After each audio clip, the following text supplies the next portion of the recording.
la France, qui pratiquement gouverne le duché depuis la mort d'Anne de Bretagne, qui est survenue au mois de janvier 1514, va se livrer à une série d'actes tout à fait illégaux. Lorsque Claude de France meurt en 1524, je vous l'ai dit, les historiens pensent qu'elle a légué par testament à son fils aîné, le dauphin de France, François, qui deviendra François II plus tard, pense qu'elle a légué le duché. Il n'en est rien. Je suis allé voir les pièces. À la Bibliothèque nationale et ailleurs. La duchesse Claude de Bretagne ne lègue pas le duché à son fils, elle en fait son légataire universel. Or, vous savez certainement qu'à cette époque comme aujourd'hui, un État n'appartient pas à son souverain. Le duc de Bretagne, et cela est absolument certain, n'est pas propriétaire de son duché. Il n'a pas le droit d'en céder les revenus, il n'a pas le droit de désigner son successeur. On devient duc de Bretagne, comme on devient roi de France, par les lois de dévolution de la couronne. Point, c'est tout, il y en a en Bretagne. Par conséquent, même si Claude de France avait écrit cela dans son testament, et elle ne l'a pas fait, et je l'affirme pour avoir lu le manuscrit, eh bien, elle n'aurait pas pu transmettre le duché de Bretagne à son fils aîné. Donc, le duc légitime de Bretagne, en 1524, n'est pas le dauphin François, mais son frère Henri. Et cela est tellement vrai, les Bretons de l'époque en ont tellement conscience que les États de Bretagne, le Parlement de Bretagne donc, va protester en disant « Nous avons un duc légitime, vous allez nous le donner, c'est votre deuxième fils », disent-ils à François Ier. Et ils le font devant notaire. Et l'acte notarié existe. Que se passe-t-il? Là, on a quelques trous dans la documentation, mais avant qu'un an ou deux se déroule, on voit que les nobles de Bretagne acceptent de prêter serment au dauphin de France, qui n'a aucun droit légitime à la couronne de Bretagne. Il y a donc eu des pressions quelque part de la part de la couronne de France, et c'est un faux héritier que l'on met à la place du vrai. Donc, le duc qui va accéder à la couronne en 1532 n'est pas le vrai, il est totalement illégitime, et je suis sur ce point absolument certain de mon analyse. Vous aurez le droit de penser autrement, de me poser tout à l'heure les questions que vous voulez. Deuxième point, manipulation par la France des institutions. La Bretagne, je vous l'ai dit, a des institutions très perfectionnées qui se sont mises en place au fil des siècles. Le duc, vous ne le savez peut-être pas, mais le duc ne gouverne pas habituellement, sauf forte personnalité comme Anne de Bretagne et son ancêtre Jean IV, etc. Le duc breton est un souverain à la manière du roi d'Angleterre. Il est sur le trône et c'est un arbitre, et souvent même il n'assiste pas à son conseil. La Bretagne a un premier ministre qui s'appelle le chancelier et un vice-premier ministre qui s'appelle le vice-chancelier. Elle a un gouvernement qui porte à l'époque le nom de conseil ducal. Vous voyez qu'il est bon quand même de remplacer les terminologies anciennes par les nouvelles parce qu'on se perdrait un peu. Et ce sont ces gens-là qui gouvernent. Ce sont eux qui prennent l'initiative des textes. Mais attention, attention, à la différence de la France où l'absolutisme est en route depuis Louis XI, la Bretagne est co-gouvernée. On pourrait dire, je crois, pour simplifier la terminologie, que la souveraineté est partagée entre ce que nous dénommons aujourd'hui l'exécutif, c'est-à-dire le duc et son gouvernement, et d'autre part, le Parlement général, ou encore appelé les États de Bretagne. Et c'est un gouvernement consensuel. Car à la cour de Bretagne, à Nantes, on consulte beaucoup, les abbés sont consultés, les évêques, les grands, et même les bourgeois également, et c'est après des discussions communes que les textes sont soumis pratiquement tous les ans aux États de Bretagne qui l'approuvent, et ils n'ont qu'à approuver d'ailleurs puisqu'ils ont été mêlés à leur élaboration. Donc vous voyez que c'est une très grande différence avec la France, où le roi de France n'a absolument aucun compte à rendre à personne. En France, il y a l'adage « le roi se veut la loi ». Tel est mon bon plaisir. En Bretagne, non.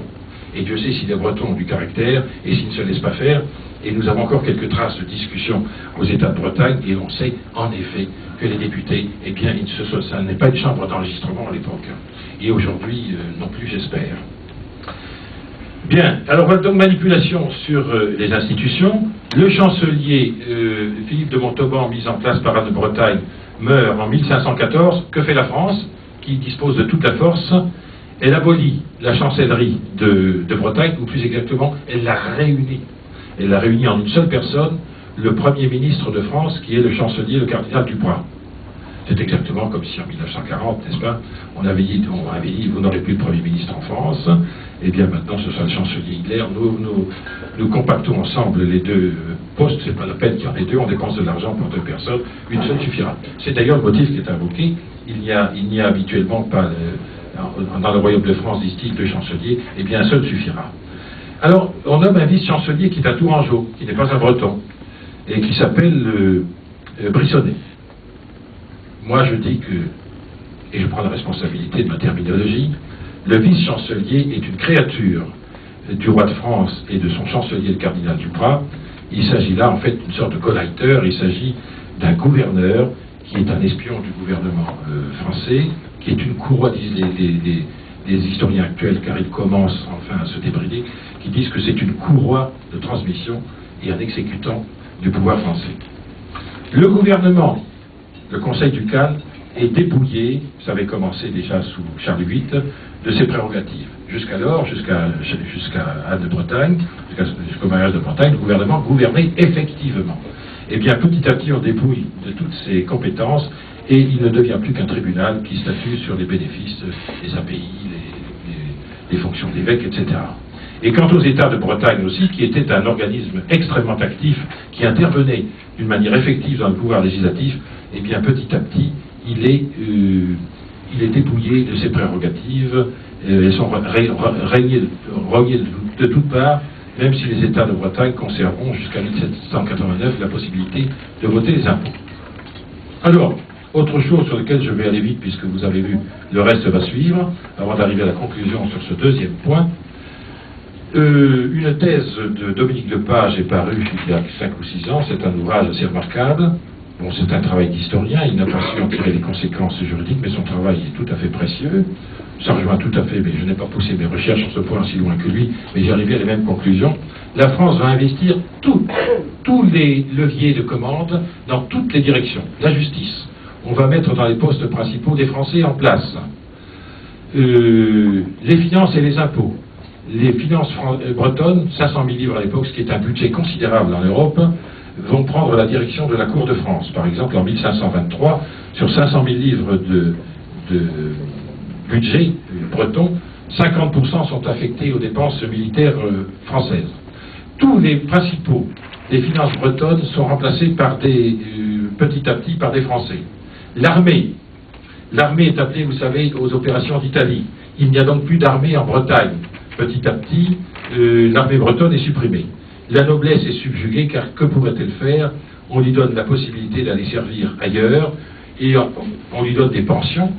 Ces pensions, soit dit en passant, sont prélevées sur notre budget breton, ça ne coûte rien à la France. Quant au clergé, les recherches sont encore à faire, mais il est subjugué de la même façon. J'ai en tout cas trouvé une lettre, c'est pas moi qui l'ai trouvée, je l'ai trouvée dans un recueil en cherchant beaucoup.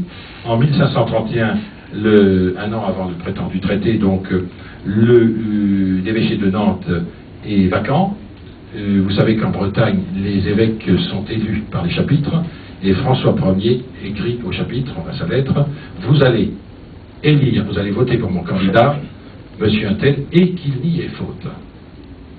Bref, pendant toute cette période, de 1514 même, mort d'Anne de Bretagne, à 1532, le roi de France et son chancelier mettent en place une véritable clientèle et commandent petit à petit tous les leviers de commande.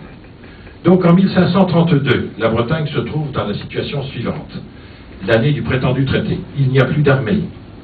Il y a un prétendu duc qui n'a aucun droit légitime au trône breton. Il y a une chancellerie, c'est-à-dire un Premier ministre qui a été supprimé. Un gouvernement qui a été supprimé. Il y a un pays qui est gouverné par la France. Il est bien évident, dans ces conditions, je vous parlais tout à l'heure du grand-père qui était enfermé avant la signature de son testament, la Bretagne, en 1532, ne se trouve plus en situation d'exprimer le moindre consentement. Elle est entièrement et totalement ligotée. Tout ce que je vous dis, bien entendu, est vérifié. Ce n'est pas une version sentimentale que je viens vous exposer ici. Alors parlons maintenant des faits.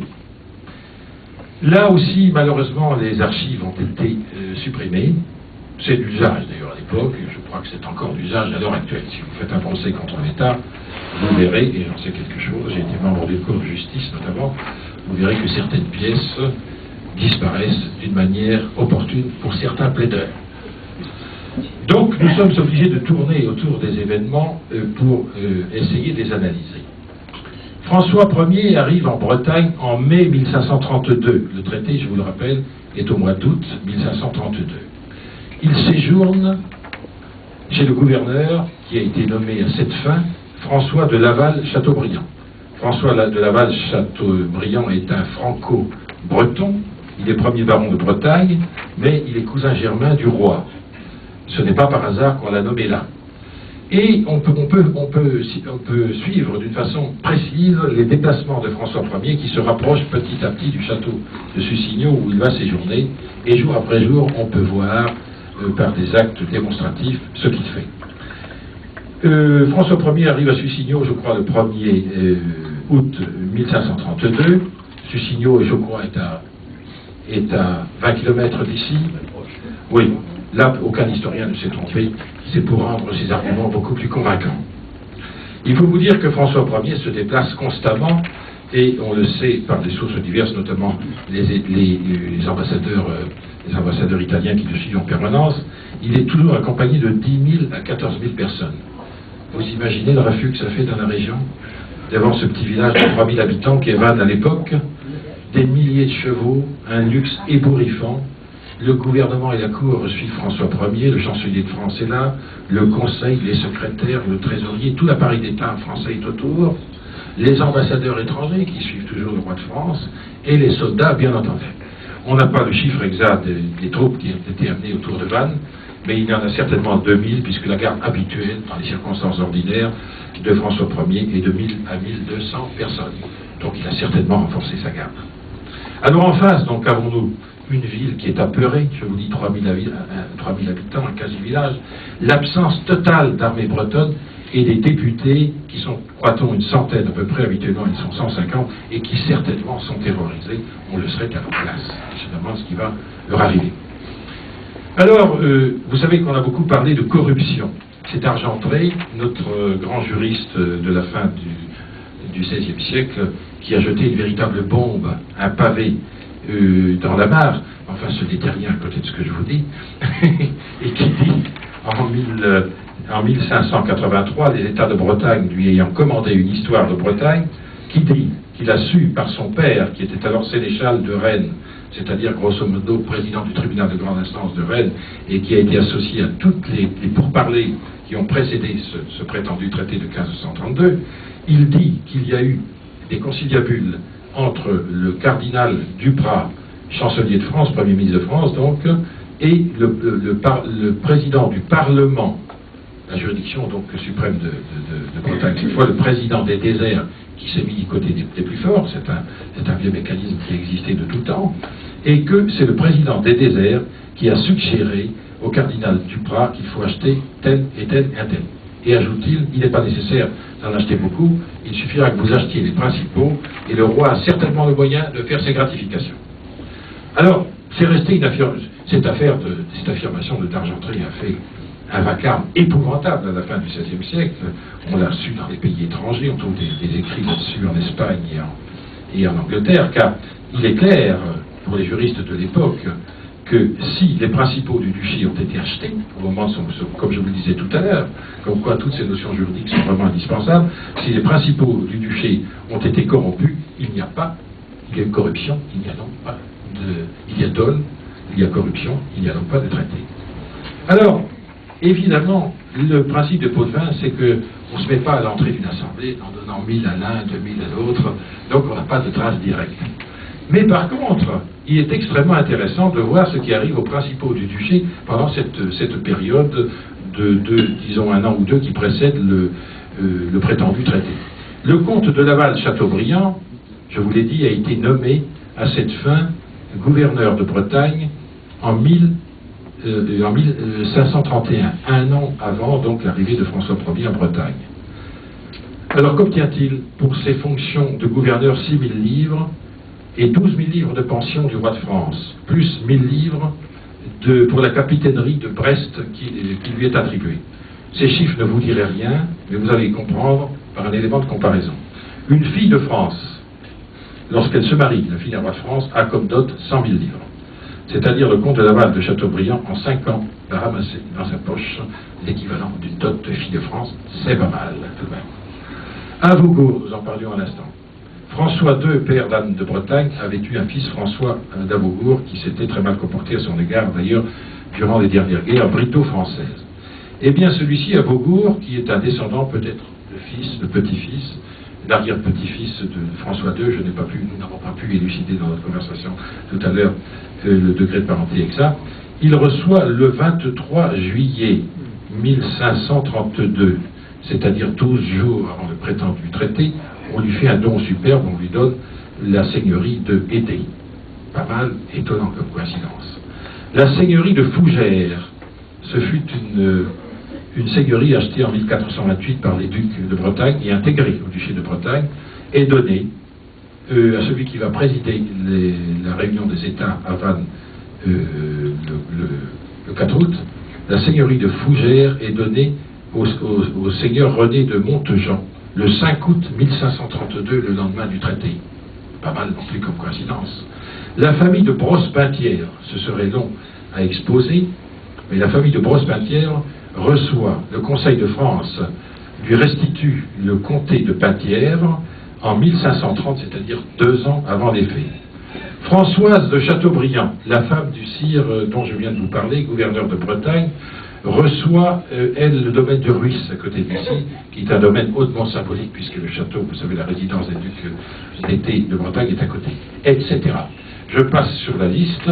Lorsqu'un historien récent qui enseigne dans les facultés de Bretonne dit c'est bien peu de choses, eh bien il n'a pas cherché, moi j'ai cherché, il y a là une convergence de faits qui donne tout à fait crédit à ce que dit d'Argentré, et d'ailleurs il ne pouvait pas en être autrement. Alors la séance elle-même, la séance magnifique, a lieu le 4 août 1532. Qu'est-ce que nous en savons? Eh bien là aussi, l'historien est obligé de tourner autour du pot, puisque les archives ont disparu. C'est aussi étrange, car nous avons quand même un certain nombre d'archives des réunions des États de Bretagne, et j'ai lu pour ma part celles de 1523, 1524, 1525. Les États de Bretagne se réunissaient en ordre, il y avait un président, chacun prenait la parole, on contestait ou on approuvait les décisions qui étaient proposées par le gouvernement breton. Et bien là, il n'y a rien pour ça, 1532. Par contre, on a des éléments extrêmement intéressants qui sont indirects, mais qui forment des preuves indiscutables si on les met bout à bout. Il était logique que cette séance, la plus importante de la réunion des États de Bretagne, puisqu'elle va se terminer par une demande, entre guillemets, d'union du duché à la France, il était logique que cette séance fût présidée par le gouverneur de Bretagne, François de Laval-Chateaubriand. Or, il reste chez lui. Et qui envoie-t-on à sa place? Un maréchal de France, René de Montejean, qui vient présider, alors qu'il n'a aucune qualité pour se faire, armé et botté, il vient présider en quelque sorte la réunion ultime, non pas ultime, pour l'indépendance de la Bretagne, c'est notre Assemblée nationale, en quelque sorte. René de Montejean, on a quelques renseignements sur lui, c'est un Angevin, c'est un ami du roi, il a combattu avec lui à Pavie, c'est un soldat brutal et extrêmement prétentieux. Vous voyez Brantôme. On sait que la séance aussi, par quelques lignes, que la séance est extrêmement violente. Et comment ne le serait-elle pas? Parce que tous les Bretons qui sont là ne sont évidemment ni achetés, ni consentants. Et on sait aussi que le procureur de Nantes, à un moment ayant dit qu'il n'avait pas reçu mandat de ses électeurs pour voter une chose pareille, le président, le maréchal de Montejean, descend de la tribune et prétend lui donner des coups, ce dont sortit une grande rumeur, dit Argentré. Étrange séance, tout de même. Alors, imaginez, tant pis si je choque du monde, mais après tout, vous êtes venus là pour savoir la vérité, n'est-il pas vrai? Imaginez, par comparaison, qu'en 1940, le chancelier Hitler, avec ses armées, se dirige vers Pontoise, s'installe dans le château de Pontoise et envoie ses panzers autour de l'Assemblée nationale. Et disent au président de l'Assemblée nationale, français, vous allez rester chez vous, Et ayant acquis quelques sympathies dans l'Assemblée nationale, il leur dit: vous allez voter, s'il vous plaît, l'union définitive et perpétuelle de la France à l'Allemagne. Je vous pose la question, vous n'êtes pas juriste, que vaudrait un acte de cette nature? Rien. Rien, rien. Eh bien, c'est précisément ce qui se passe le 4 août 1532 à Vannes. C'est exactement ça, le roi est là, le gouvernement français est là, l'armée française est là, un certain nombre de personnes ont été achetées et les débats sont violents. Donc le peu que l'on sait, j'ai recherché beaucoup de patience et de temps, j'ai même trouvé dans le Bourgeois de Paris, vous savez que le Bourgeois de Paris a écrit une chronique sur cette époque, et il dit ceci, je cite exactement, je vous ouvre les guillemets: il y eut par les seigneurs et gens du pays de Bretagne grande résistance parce qu'ils ne voulaient pas avoir comme duc Monsieur le Dauphin. En effet, ils voulaient leur véritable duc, qui était le deuxième enfant du couple royal et qui aurait dû monter sur le trône.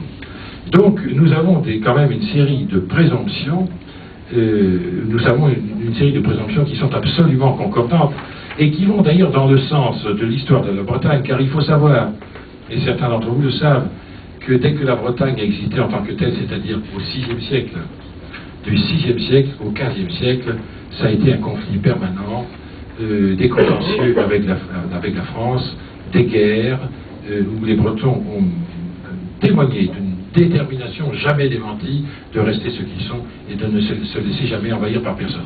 Alors il serait tout de même étonnant, vous conviendrez qu'en 1532, ils aillent supplier le roi d'un pays qui est leur ennemi depuis 1000 ans, humblement, et se mettre à genoux pour demander l'union de leur pays avec le pays voisin. C'est une présomption aussi qui a son poids. Je vois que Pierre Lemoine approuve. J'écoute. Bon. Alors voilà donc sur ce chapitre du consentement, je crois qu'on est aujourd'hui pleinement informé. Il n'est pas possible de raisonner autrement qu'on l'a fait jusqu'à présent. Il n'est plus possible de raisonner comme on l'a fait jusqu'à présent. Il faut voir les faits et les aligner d'une façon objective. Alors troisième point qui est important, c'est la violation des formes. Je vous ai dit que pour les actes importants, il faut que des formalités particulières soient respectées. Et c'est le cas en matière de traité. Vous savez que lorsque la France ou tout autre pays fait un traité avec un autre, il y a toute une procédure très compliquée qui se met en place depuis le début de l'initiative du traité jusqu'à la fin, c'est-à-dire la ratification.